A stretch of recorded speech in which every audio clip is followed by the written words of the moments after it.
Court అనే cinema వస్తుందని తెలుసు కానీ దాంట్లో శివాజీ గారు ఉన్నారని మాకు రిలీజ్ ఈవెంట్ వరకు తెలియదు. రిలీజ్ ఈవెంట్లో చూసి షాక్ అయ్యాం. అంటే కావాలని దాచేసారా లేదంటే తెలీదు. అదంతా కూడా వాళ్ళు డిజైన్ చేసుకుంది, మనదేం లేదు. నాకు తెలిసింది ఏంటంటే సినిమా రిలీజ్ తర్వాత శివాజీ తప్ప ఎవరు కనపడరు అనేది మాత్రం నాకు తెలుసు. అంటే మీ అంటే ఇన్ని సంవత్సరాలు ఉన్న మీ ఎక్స్పీరియన్స్తో గెస్ చేయగలిగారా అది? గెస్సింగ్ పాత్ర అలా ఉంది. అవును అవును అవును. సి నెగిటివ్గా ఉండేవాడు ఎప్పుడైనా సరే వైబ్రెంట్గానే కనపడతాడు కదా బయటికి. తర్వాత తనలు తింటాడు, అది వేరే విషయం. బట్ ఫస్ట్ అయితే ఊపేస్తాడు కదా. అవునవును. సో ఇది కొంచెం ఆ సినిమాలో ఉన్న క్యారెక్టర్స్లో సహజంగా మంగపతి క్యారెక్టర్ లేకపోతే ఇది ఏ సెంటర్స్లో సినిమా సింపుల్గా ఒక కోర్టులో ఒక కేసు, దాన్ని ఒక ఏ క్లాస్లో ఒక సినిమా. ఆ మంగపతి క్యారెక్టర్ అనేది ఆ బీసీల్లో కూడా ఊపేసేసింది. ఎందుకంటే ప్రతి కుటుంబంలో కూడా ఇలాంటి క్యారెక్టర్లు ఉంటాయి. పల్లెటూరులో ఆడపిల్లలు ఉన్న కుటుంబాల్లో ఇలాంటి క్యారెక్టర్లు గ్యారంటీ దొరుకుతాయి. అయితే వాళ్ళు ఏంటంటే వాళ్ళ బంగారం జాగ్రత్త చేసుకుంటారు. ఈడేంటంటే నా బంగారం ఎలా ఉన్నా సరే నువ్వు మాత్రం నాకు బంగారం వైపు చూడకూడదు అనేది ఈడి పాత్ర.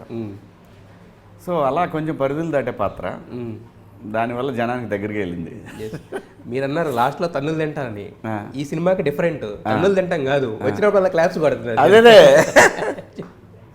అంటే విలనిజంతో కూడా క్లాప్స్ కొట్టించేది చాలా తక్కువ పాత్రలు రేర్గా వస్తుంటాయి.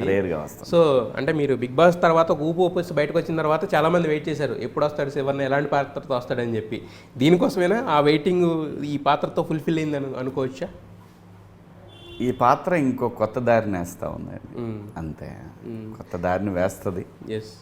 సో చాలామందికి ఈ సినిమా చూస్తే డైరెక్టర్లు అయినా రైటర్స్ అయినా శివాజీ మీద ఎంతోమంది ఉన్న అభిప్రాయాన్ని కంప్లీట్గా మార్చేసుకుంటారు.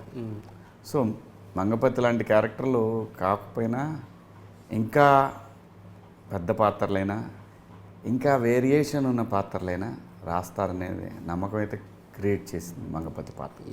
ఎందుకంటే ఇంతకుముందు మంగపతి పాత్ర మీరు ఏ సినిమాలో చేసింది కాదు, ఫస్ట్ టైమే ఎరగదీశారు. సో కాబట్టి మీరు అన్నట్టు ఇంతకుముందు మీరు చేసిన సినిమాలను ఒక లెక్క అయితే ఈ సినిమా ఒక లెక్క అన్నట్టు కొత్త దారి వేసింది యాక్చువల్గా.